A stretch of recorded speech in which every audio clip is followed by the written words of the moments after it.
Hello and welcome to South Asia Today, a show that provides you the glimpses of South Asia. I'm your host Yeshi. Here are the headlines. India pushes tons of supplies to disputed China border ahead of winter. Highway rape sparks outrage in Pakistan. Police blames victim for sexual violence. And Nepal resumes public transport services amid COVID-19 outbreak. Let's begin the show. The situation continues to remain tense at the border in Ladakh as China's aggression in the region has forced Indian forces to prepare for a long haul. Though New Delhi is engaging with Beijing through diplomatic and military channels, preparations are in full swing to activate its entire logistic network to transport supplies to thousands of troops for a harsh winter in the Himalayan region. The Indian Air Force's C-130J Super Hercules landing at a forward base in Ladakh, carrying men and materials. In one of India's biggest military logistics exercises in years, has brought vast quantities of ammunition, equipment, fuel, winter supplies and food into Ladakh, a region bordering China-occupied Tibet. The move was triggered by a border standoff with China in Ladakh that began in May and escalated in June into hand-to-hand combat. 20 Indian soldiers were killed, while China suffered an undisclosed number of casualties. Military officials say the development of roads and airfields on both sides of the border has also helped troops mobilize quickly in large numbers and in close proximity at some points in the Ladakh area. और पिछले 20 साल में हम इसको master कर चुके हैं। हमारा लॉजिस्टिक इंफ्रास्ट्रक्चर आज इतना स्मार्टली बिल्ट अप हो चुका है कि बाहर से आने वाला कोई भी यूनिट या formation plug and play mode में आकर यहाँ पर जो यूनिट्स तैनात हैं उनके साथ जुड़ जाता है और इमीडिएटली इफेक्टिव हो जाता है। India has doubled the budget for vital roads and bridges along the disputed border with China in recent years in response to Beijing's rapid infrastructure development on its side. Indian Defence Minister Rajnath Singh told Parliament that China had been building up its infrastructure in the remote mountains for decades and the government was trying to close the gap. Singh, who recently met his Chinese counterpart in Moscow, said that India and China border issue remains unresolved and that there has been no mutually acceptable solution and that China doesn't recognize the traditional and customary alignment of the boundary. जैसा कि सदन इस बात से अवगत है कि भारत एवं चीन की सीमा का प्रश्न अभी तक अनरिजॉल्व्ड है। भारत और चाइना की बाउंड्री का कस्टमरी और ट्रेडिशनल अलाइनमेंट चाइना नहीं मानता है। Indian Prime Minister Narendra Modi also said that the country and its parliamentarians stood firmly backing the soldiers against China's aggression. पूरा सदन एक स्वर से देश के वीर जवानों के पीछे खड़ा है। ये बहुत ही मजबूत संदेश भी ये सदन देगा, सभी माननीय सदस्य देंगे, ऐसा मेरा पूरा विश्वास है। Thousands of Indian and Chinese troops, backed by tanks and aircraft, are locked in an uneasy stalemate along a 70-kilometer-long front to the south of Pangong Tso Lake in Ladakh. Experts believe that with aggression in Ladakh, Chinese President Xi Jinping wants to keep his iron grip on power intact within the Communist Party amid weakening economy and COVID-19 outbreak.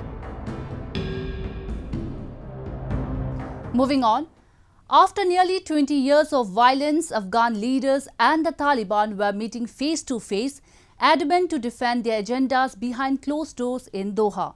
However, the people in Afghanistan remember their dear ones who lost their lives in the decades-long violence perpetrated by the Taliban and other terror groups. We have a report.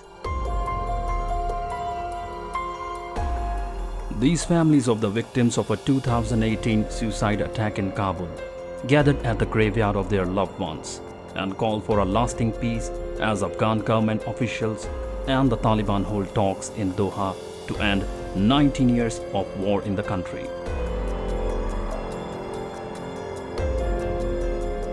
At least 34 students were killed and 56 more were wounded during the attack on August 15, 2018. As the students were preparing for university entrance exam in a classroom at the Maud Academy in West Kabul, where many members of the city's mainly Shiite Hazara community live. Investigators said the bomber entered the center from a rear entrance and made his way into a classroom where more than 100 students had gathered. و یک شرط میبخشیم که کشور افغانستان همیشه آرام باشد. کشور دیگه جنگ بس کنه دیگه. ما یک لقمه نان پیدا میکنیم. کار غریبی میکنیم.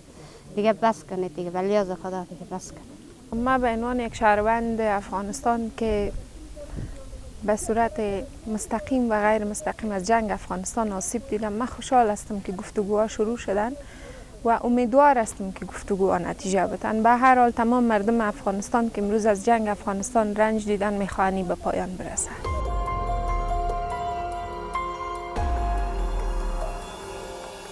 In Doha, the peace talks between the Afghan government and the Taliban replete with calls for peace from US Secretary of State Mike Pompeo and a host of dignitaries on video link urging a ceasefire, contrasted sharply with the recent violence on the ground.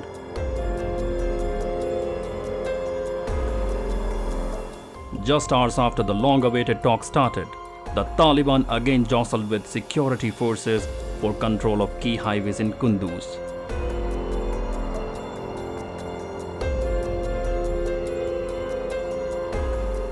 The head of Afghanistan's Peace Council, Abdullah demanded reduction in violence as a priority in a meeting with Taliban representatives. As one of the topmost issues in the minds of the people, reduction in violence in significant way, in a way that it is palpable, and also getting to humanitarian ceasefire and hopefully permanent ceasefire.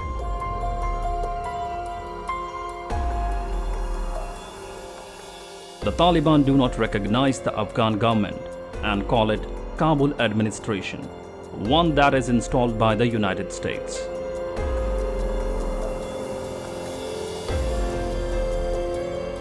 Some analysts and diplomats have raised concerns that the Taliban is entering talks with the upper hand, as violence has escalated in recent months in the war-torn nation, even as the United States withdraws troops.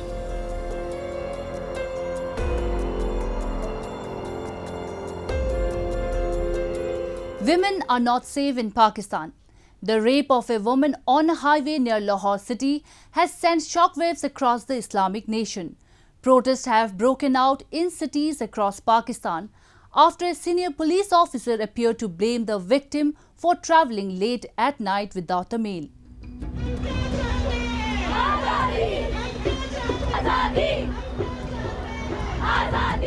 Azadi or freedom.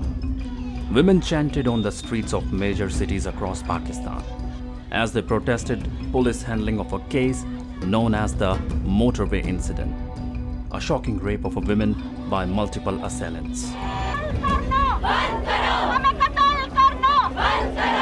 A police chief's attempt to blame the survivor of the assault prompted demands not only for reforming the police response to sexual violence cases, but for women's rights in general.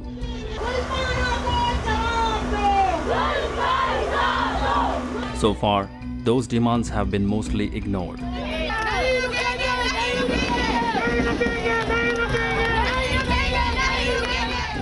On September 7, a woman was driving with her children on the Lahore-Sialkot motorway after midnight.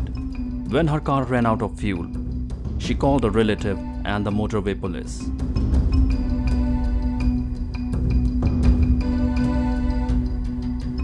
The motorway police did not respond because the location was outside their jurisdiction. While the women waited for her relative, two men appeared and pulled her and her children from the car. They raped her in front of the children and robbed her. The protesters called for the sacking of the lead police investigator assigned to the case, Omar Sheikh.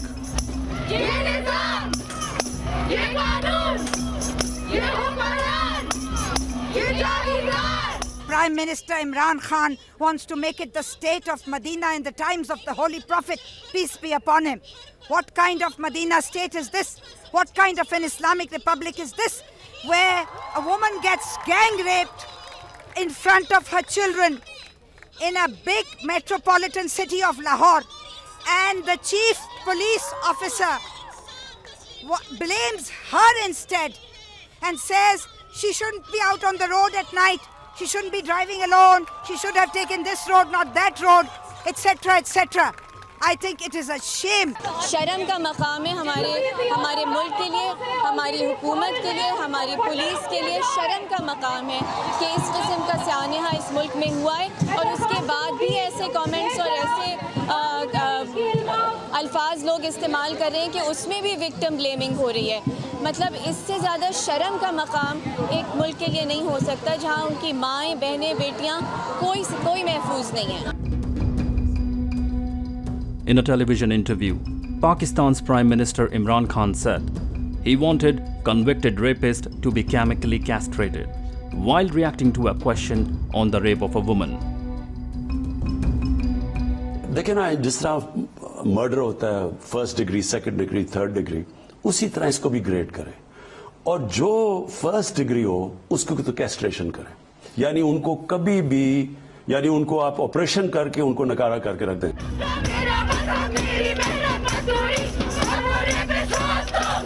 Violence against women has been on the rise in Pakistan, a country of over 200 million people. It ranks 6th on the list of the world's most dangerous countries for women.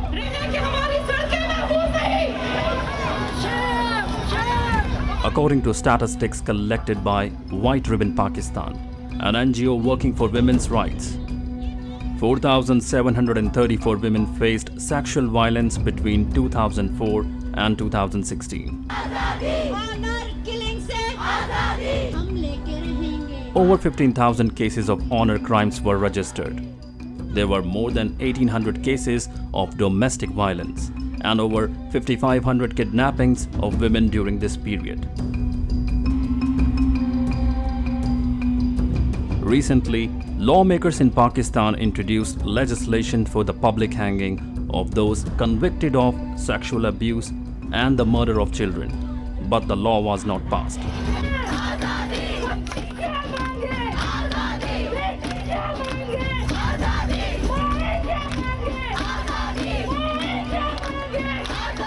Now we take a look at some happenings in Asia in our segment called Asia Watch. Chinese President Xi Jinping encouraged children to grow into pillars of the nation during its inspection to central China's Hunan province.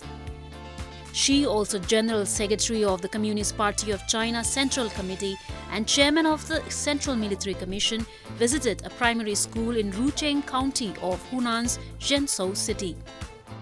Xi also encouraged children to study hard and make progress every day. In 1934, Su Shizu, a countrywoman who lived in Shuzhou village of Rucheng County, shared her bed with 3 young female Red Army soldiers during the long march. Before leaving, the 3 soldiers cutted half the only cotton quilt they had and left one half to Zhu.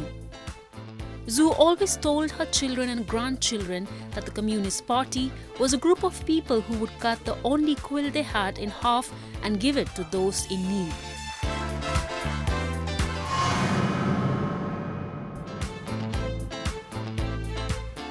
Yoshihide Suga became Japan's first new prime minister in nearly 8 years, pledging to contain COVID-19 and push reforms after retaining about half of predecessor Shinzo Abe's lineup in his cabinet.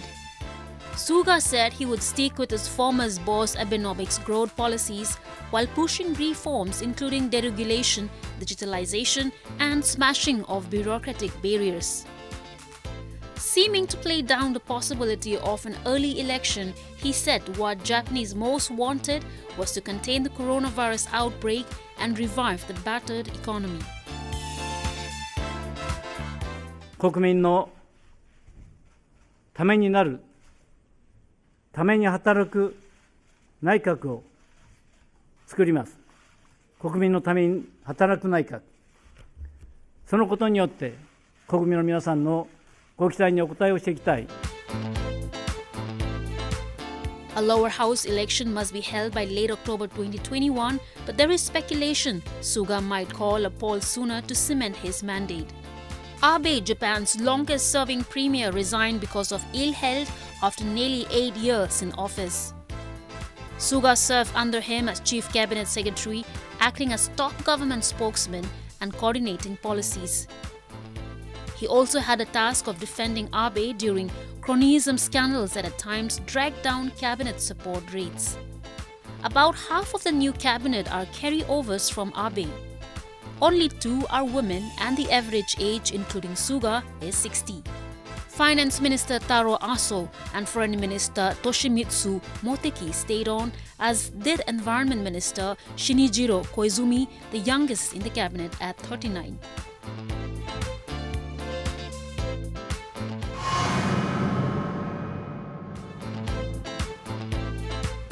An edible flip-flop, handbag and a banana that taste of chocolate. These are some of the creations by a bakery studio in Hong Kong, helping it bounce back from a COVID-19 slump. Dear Holly Cake Studios founders Alison Chan and Connie Lam came up with the idea of making illusion cakes or confectionaries in the shape of everyday items after baking a custom cake for Chan's nephew who loves bananas. They made a thin layer of yellow fondant wrapped around dark chocolate and Italian meringue buttercream. Posting such creations on social media brought a new wave of customers to their shop, prompting them to switch their focus of the business to take special orders and organize workshops for wannabe illusion cake bakers. Their viral videos have attracted a loyal clientele, and the cake shop is now offering classes to share tips on how to make the eerily realistic cakes. Chaseko attended the recent private class to learn how to make custom cakes for her boyfriend's birthday. From a crisis level of 3 to 4 orders per week during March and April, the studio is now receiving 15 to 20 orders per week.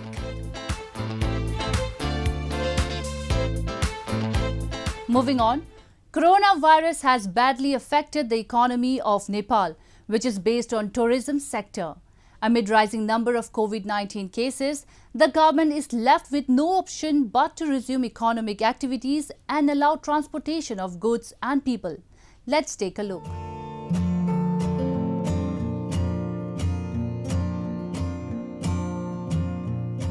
After 6 months of long wait, long-haul public vehicles in Nepal are out of their garages and set to ferry passengers with all precautionary measures to avoid spread of COVID-19 outbreak during the operation.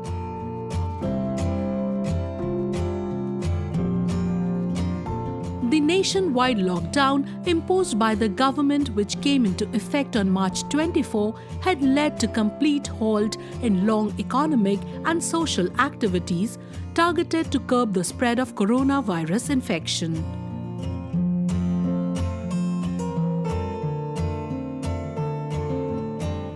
Now the wait is over, as authorities announced to let them roll on the roads with much more precautionary measures.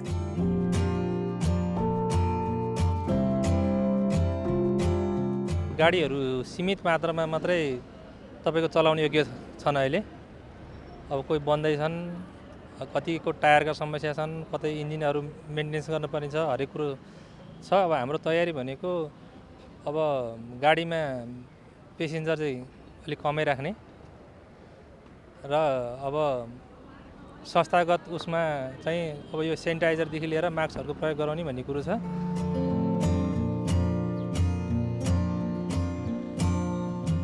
However, nearly 1 lakh people associated with public transport were rendered jobless after closure of vehicular movement, which came as an attempt to curb COVID-19 pandemic.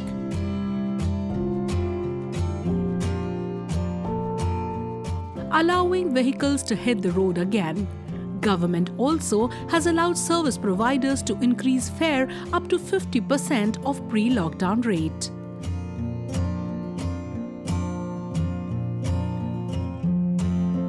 खुसी त भइरहा तैपनि अब यस्तो के अब खै अहिले गाडी भाडा अलि महँगो छ खुसी लागेर पनि के गर्नु तैपनि एकजना भने एकजना त्यति टाढा अलि हुन्छ नि नकमाउनेको लागि त अलि गाह्रो नै छ अब जस्तै अब गर्नेहरूलाई त अब ठिकै जस्तो छ तर हामी जस्तो सबैजनालाई अलि गाह्रो नै महसुस भइरहेछ भनौँ। The concerned authorities also have directed various bus operation committees to conduct PCR, that is polymerase chain reaction test, of both the drivers and the vehicle assistants at certain intervals.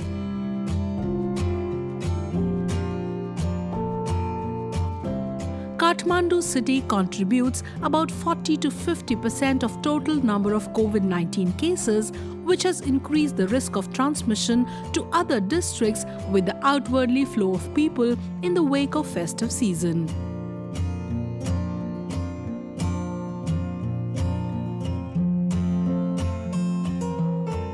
Some 50,000 people used to ferry in and out Kathmandu on a daily basis using road transports.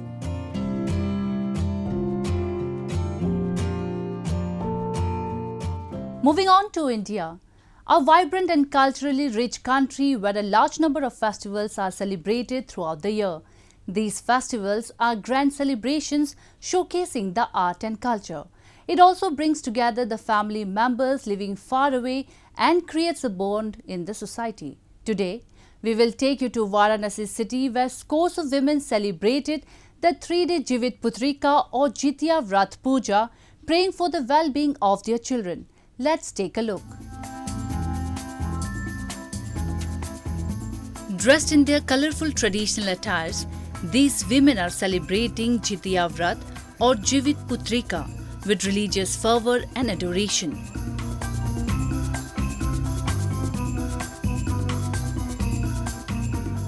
Jitya is a holy fast observed by mothers for the long life and well-being of their children.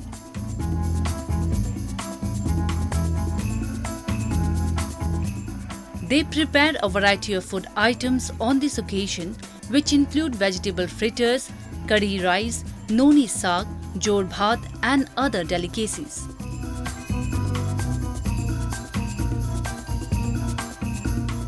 The mothers observe the fast following all the religious rituals and prayers and even remain without food or water for a day.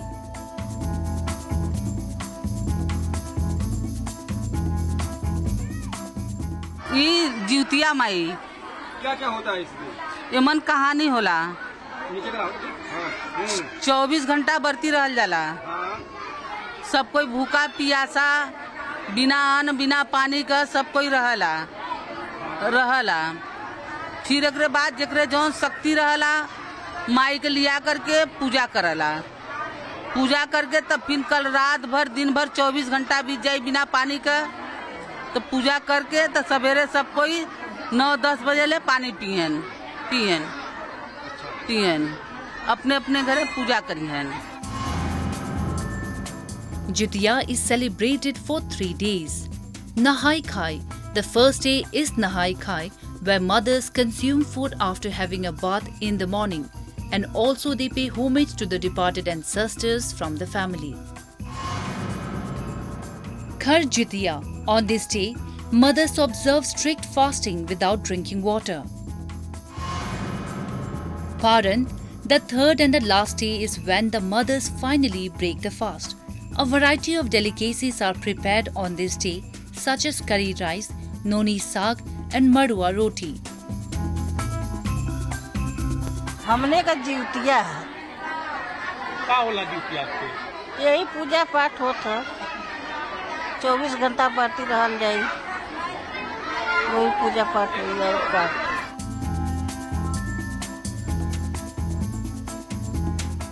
Women observe this fast from the 7th month of Ashwin of Hindu calendar on the Krishna Paksh Ashtami.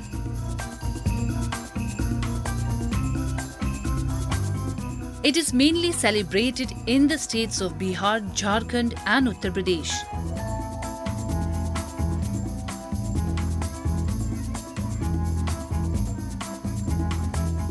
It's time for me to wrap up today's episode. We will be back next week at the same time.